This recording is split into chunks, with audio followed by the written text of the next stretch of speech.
Ngayong araw ay muli pong nagbigay ng mahalagang pahayag si Ginoong David Schwartz. Siya po ang Chief Technology Officer ni Ripple.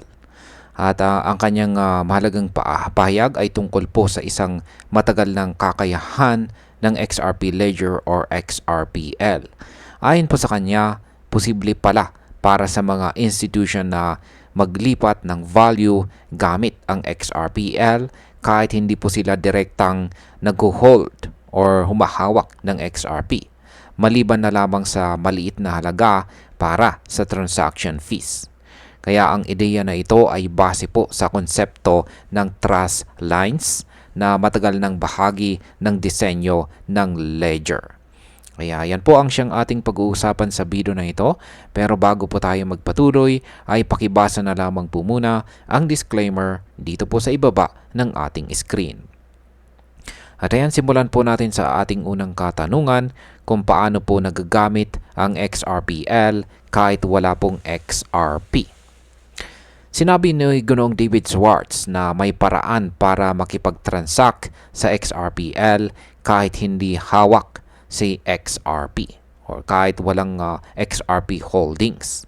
Ito ay sa pamamagitan ng tinatawag na trust lines. Isa po itong feature na nagbibigay daan para sa dalawang panig na magtiwala sa isa't isa at magpadala ng value ng direkta. Ang kailangan lamang ay magbayad ng transaction fee gamit sa XRP. Kung titingnan po natin sa market perspective, ibig sabihin nito ay mas maraming institution ang maaring mag-adapt ng XRPL dahil hindi na nila kailangang mag-alala sa volatility ng XRP. Pero sa kabilang banda, maaring mabawasan ang direct demand kay XRP sa mga ganitong kaso na posibleng magdulot ng pansamantalang pressure sa presyo. Ano naman po ang original na layunin ng trust lines sa XRPL? Kinumpirma ni Ginoong Schwartz na mula pa noong taong 2004 ay nasa disenyo na ng XRPL ang trust line system. Ang ideya ay nagsimula kay Ryan Fugger. Ayan, kay Ryan Fugger at kalaunan ay naging mahalagang bahagi ng Interledger Protocol or ILP. Layunin nito na pagdugtungin ang iba't ibang payment networks para mas madali ang pagpapalitan ng value sa buong mundo. Ang epekto nito sa market ay maaring positibo sa long term. Kahit hindi gumagamit ng XRP sa bawat transaction, mas malawak po ang adoption ng XRP technology na posibleng magdala ng mas maraming use cases para kay XRP sa hinaharap. Ngayon ay bakit po mas mainam minsan ang trust lines kaysa direct crypto transfers? Ayon po kay Ginoong Schwartz ay may mga pagkakataon na mas mainam gumamit ng trust lines kaysa gumamit ng cryptocurrency mismo. Halimbawa, kapag may matatag na trust relationship sa pagitan ng dalawang partido, mas mabilis at mas mura ang transactions. Hindi nito sinisira ang halaga ng cryptocurrencies dahil limitado pa rin ang kanilang paggamit sa ilang partikular na sitwasyon. Kung mas maraming negosyo ang magpapatupad po ng ganitong paraan, maaaring tumaas po ang paggamit ng XRPL infrastructure. Sa ganitong senaryo, kahit hindi direktang tumataas ang demand para kay XRP, mas lumalakas naman ang tiwala ng market sa ecosystem ni Ripple. Ano naman po ang mga sitwasyon kung saan mas epektibo ang cryptocurrencies? Pinaliwanag din po ni Ginoong Schwartz na mas mainam gamitin ang cryptocurrencies sa mga kaso kung saan kailangan mo ng asset na walang counterparty, walang jurisdictional oversight, mataas ang censorship resistance, at kaya ang market volatility. Dito nagiging mahalaga sa XRP at iba pang mga cryptocurrencies.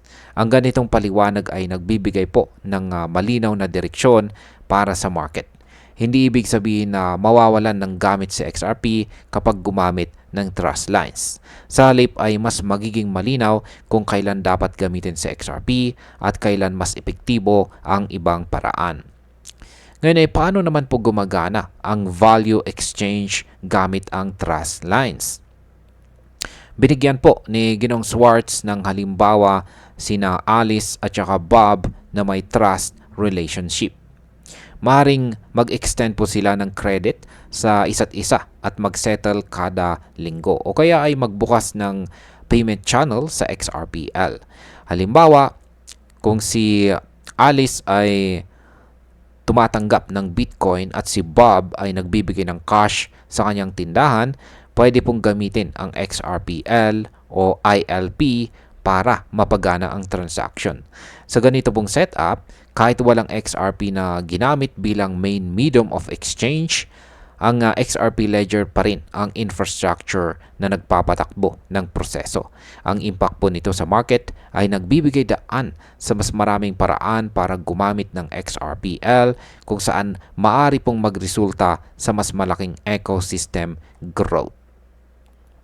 Yan, bilang panguling katanungan ay ano naman ang ibig sabihin nito para sa hinaharap ng XRP at saka XRPL.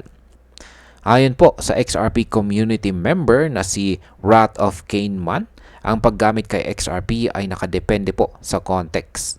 Kahit gumamit ng trust lines, nakaasa pa rin ang sistema sa XRPL infrastructure. Ibig sabihin, kahit may ibang paraan para maglipat ng value, hindi po mawawala ang kahalagahan ng XRPL at indirectly pati na rin sa XRP. Kaya sa market view, ito ay maaring magresulta sa mas balanced na adoption. Hindi lang sa speculation or trading nakadepende si XRP, kundi pati sa paggamit ng XRPL sa mas malawak na financial ecosystem. At bilang panghuli, ang aking pananaw po rito ay ang pahayag ni Ginong David Swartz ay nagpapakita po ng flexibility at adaptability ng XRPL. Kahit hindi direktang gumamit ng XRP sa bawat transaction, nananatiling mahalaga po ang kanyang papel bilang backbone ng sistema. Para sa market, posibleng magkaroon po ng mixed reaction. Maaaring magdulot ng pansamantalang pagbaba ng demand kay XRP sa ilang transaction. Pero sa mas malawak na larawan, mas lumalawak po ang paggamit ng XRPL na sa huli ay makakatulong pa rin sa kanyang ecosystem at posibleng magdala ng long-term growth sa presyo ni XRP. At ayan, hanggang dito na lamang po tayo sa video na ito mga ka-crypto. Marami pong salamat sa panonood. Ingat po tayo lagi at God bless po sa ating lahat.